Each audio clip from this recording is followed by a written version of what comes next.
তাকওয়া আল্লাহ পাক ঈমানদারের কাছে চান। একজন মানুষের জান্নাতে যাওয়ার জন্য দুইটা জিনিস জরুরি, এক ঈমান, দুই তাকওয়া। প্রথমত ঈমান বাধ্যতামূলক। ঈমান যার মধ্যে নাই, পশ্চিম কালেও হাজার লক্ষ কোটি বছর জাহান্নামে চললেও সে কোনদিন আর জাহান্নাম থেকে বের হতে পারবে না, চিরস্থায়ী জাহান্নাম, ঈমানবিহীন।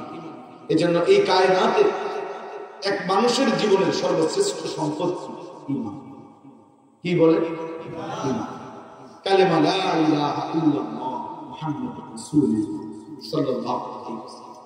কালেমা তার জীবনের সবচেয়ে বড় সম্পদ। ঈমান হারা তো সর্বনাশ, আল্লাহ হারা তো সর্বনাশ। যতু মেরা কিসসা বলি, যখন আল্লাহ আমার, সবই আসমানও আমার, জমিনও আমার। যখন আল্লাহ আমার নয়, কিছুই আমি।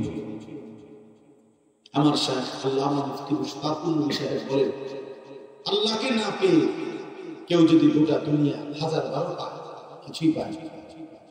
আল্লাহকে পেয়ে কেউ যদি গোটা দুনিয়াও না পায়, কিছুই হারায় না।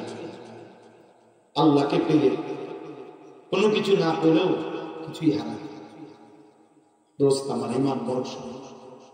সেই জন্মসূত্রে আল্লাহ তাআলা আমাদেরকে ঈমান দান করেছেন।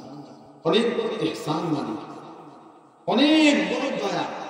আল্লাহ তাআলা নিজ ইচ্ছা এক মুসলমান মানুষ করে আমাদেরকে জন্ম দিয়েছেন। আলহামদুলিল্লাহ। সেই ছোট্টবেলায় মা আমাদের শিখাইছে, আমাদের শিখাইছে, আপনার কাছে যে লা ইলাহা ইল্লাল্লাহ মুহাম্মাদুর রাসূলুল্লাহ, এটার চাইতে বড় দৌলত আর কিছু। ঈমানের বিহীন চিরস্থায়ী জাহান্নাম।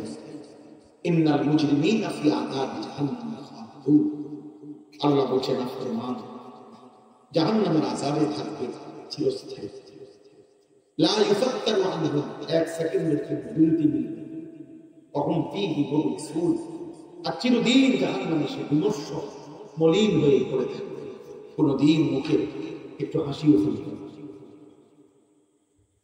ওমা যালামনাহুম ওয়ালাকিন কানূ যালিমিন। আল্লাহ নাফরমানকে বলবে, আমি তোমার উপরে জুলুম করি না বান্দা, তুমি নিজেই নিজের উপর জুলুম করেছ, তুমি জুলুম করেছ।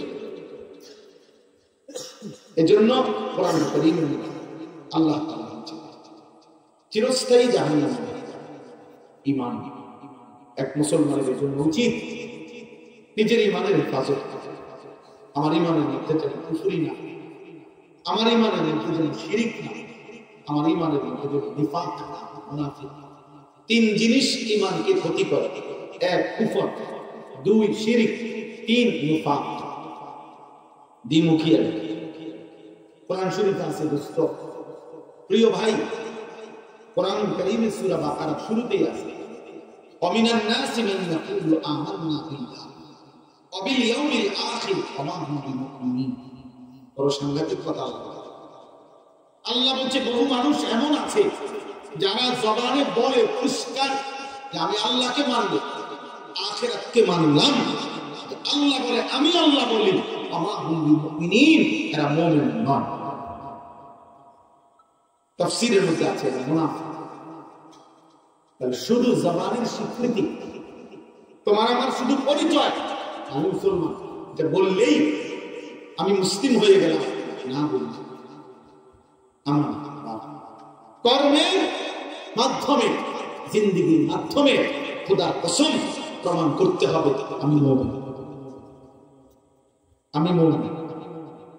খোদার 365 দিনে প্রিয় যুবক, প্রিয় সন্তান, তুমি মুসলমান, প্রিয় ভাই, আমি তোমার কাছে বলতে চাই, খোদার 365 দিনে এক বছর কোনদিন তোমরা যারা পূর্ণ একটি বছর কোনদিন ফজরের নামাজ কোনদিন পড়লা না, এমন নিকৃষ্ট জানোয়ার কেমনে মুসলমান?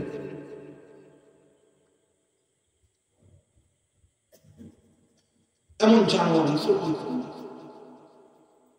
আরে বেটা, তোরে জানোয়ার বলবে না তো জানোয়ার কেন? 365 দিনে খোদার এক বছরে কোনদিন ফজরের নামাজ পড়লি না বেঈমান, তুই কিসের মুসলমান? কারে শোনাচ্ছ? কারে শোনাচ্ছ তুমি মুসলমান? আল্লাহ কসম, নবী সাল্লাল্লাহু আলাইহি ওয়াসাল্লাম বলছেন, ফজরের নামাজ যে পড়ে না, খোদার কসম নবী বলছে তাকে মুনাফিক। নবী বলছে সে মুনাফিক, মুনাফিক, মুনাফিক। আল্লাহ নবী সাল্লাল্লাহু আলাইহি ওয়াসাল্লাম বলছেন, এশার নামাজ আর ফজরের নামাজ না পড়া এটা মুনাফিকের জন্য এশা এবং ফজর পড়া কষ্টকর। হযরত আব্দুল্লাহ ইবনে ওমর বললেন, রাসূলুল্লাহ সাল্লাল্লাহু আলাইহি ওয়াসাল্লামের সাহাবী আব্দুল্লাহ ইবনে ওমর রাদিয়াল্লাহু তাআলা আনহুমা, তিনি বলছেন, নবীজির জামানায় আমরা মুনাফিক চিনতাম এশা এবং ফজরের নামাজের জামাতে অনুপস্থিতি দেখে। স্পষ্ট। তিনি বলেন, আমরা চিনতে পারতাম ওই ব্যক্তি মুনাফিক যে এশার নামাজ এবং ফজরের নামাজের জামাতে মসজিদের জামাতে। হযরত আব্দুল্লাহ ইবনে মাসউদ বলে রাদিয়াল্লাহু তাআলা আনহু, যে নবীজির জামানার নিকৃষ্ট মুনাফিক, যে বাস্তবিক অর্থে যে মুনাফিক, যে আসলে অন্তরে আল্লাহকে বিশ্বাস করে নাই কিন্তু মুখে মুখে নিজেকে মুসলমান পরিচয় দিত, খোদার কসম যুবক, হযরত আব্দুল্লাহ ইবনে মাসউদ সাহাবী বলে, এরকম চিহ্নিত নিকৃষ্ট মুনাফিক নবীজির জামানায় মানুষের যাতে মুনাফিক না চিনে, এই জন্য ফজরের নামাজের জামাতে নামদারি মুনাফিক যারা। আর তুই নাফরমান, নিজেকে মুসলমান পরিচয় দিয়ে বছরের পর বছর কোনদিন ফজরের নামাজ পড়ো না, তুমি মুসলমান। আখিরাত মামুর বাড়ি, হাসরের ময়দান তোমার আব্বার শ্বশুর বাড়ি। তুমি তামসা পাইছো না, তুমি আখিরাতকে মস্কারি মনে করছো। হাসরের ময়দান ফাইজলামির জায়গা না। এই দেখেন, ওই ছেলেটার দিকে সবাই দেখে, ওই অপদার্থের দিকে দেখে, ভাইয়া তুমি দাঁড়ায় সবাই দেখো, সবাই দেখুক তোমার মতো অপদার্থ। এখন মাথা নয় কেন? এখন সময় জানি এমনি রাক্ষসের মতো তাকায় আছে। কিছু ছেলের জীবনে এমন গাদ্দা, হুজুর তোর আব্বা কইল আমি শুনতাম, হ্যাঁ আইসো না, এটা হলো বদনসিব, এটা হলো কলিজা পাথর হয়ে যাওয়া।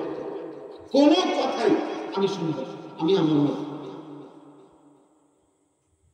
আমার যেটা ভালো লাগছে, এদের হুজুর বলো আব্দুল কাদের জিলানী তো, উনি বাইজিদ বুস্তানি কবিতা আমার টাকা পয়সা, আমার ইজ্জত থাকুক বা না, আমার নারী দেখা দরকার, আমার মোবাইল থাকা দরকার, আমার ছবি দেখা দরকার, আমার সারা রাত উলঙ্গ ছবি দেখা দরকার। আমি বুঝি আমার জীবন, আমার যৌবন, আমার সাহস, আমার অশ্লীলতা, আমার বেহায়াপনা, এটাই তোমার জিন্দেগি। আমার মনে যাচ্ছে এই কোরআন কারীম সাক্ষী ভাইয়া, আল্লাহর কোরআন স্পষ্ট বলছে যে মানুষ তার মনের চাহিদার মতো চলে, তার মনে যা চায় তাই করে, তার মনে যা চায় তাই করে। আল্লাহ কসম, প্রিয় ভাই আমার, এই আমি একবারই বললাম, আর যদি কোনদিন আসতে না পারে আশা কঠিন আমার জন্য। কোরআন কারীম বলছে যে মনের ইচ্ছা মতো চলে। কেন তুমি নামাজ পড়ো? তোমার ইচ্ছা। কেন তুমি চুল রাখছো বেঈমানের মতো? তোমার মন চাইছে, এই তো না, আর তো কোনো কারণ নেই। কেন তুমি সারাদিন মোবাইলে নারীর ছবি দেখো? তোমার মন চাইছে, এই তোমার ইচ্ছা, তোমার স্বাধীনতা। আল্লাহ কসম সূরা আরাফে আছে, আল্লাহ পরিষ্কার বলছে, ওয়াত্তাবা হাওয়াহু ফামাতালুহু কামাতালিল কালব। মনের ইচ্ছা মতো যে চলে, মনের চাহিদা অনুসরণ যে করে, আল্লাহ হুকুম রাসূলের সুন্নাহ ত্যাগ করে, বিশ্বাস করো ভাই বাবা, আল্লাহ বলছে তার উদাহরণ কামাতালিল কালব, কুত্তার মতো, কুত্তার মতো, কুত্তার মতো, কুত্তার মতো।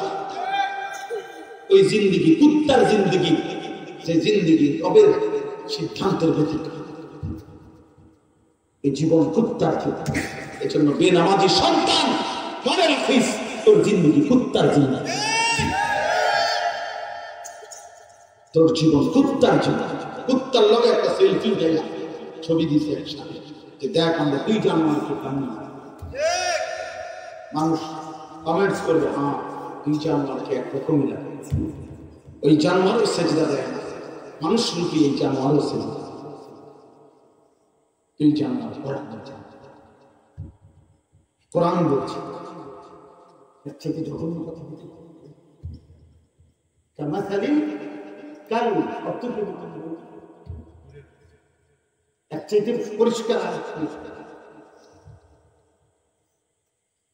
এর চাইতে জঘন্য কথা। কেন হারাম খাবেন? আপনার মন চাইছে তো, কেন সুদ খান? আপনার মনের সিদ্ধান্ত, আল্লাহর সিদ্ধান্ত। কেন কিস্তি নিলেন? কেন ওজনে কম দিলেন?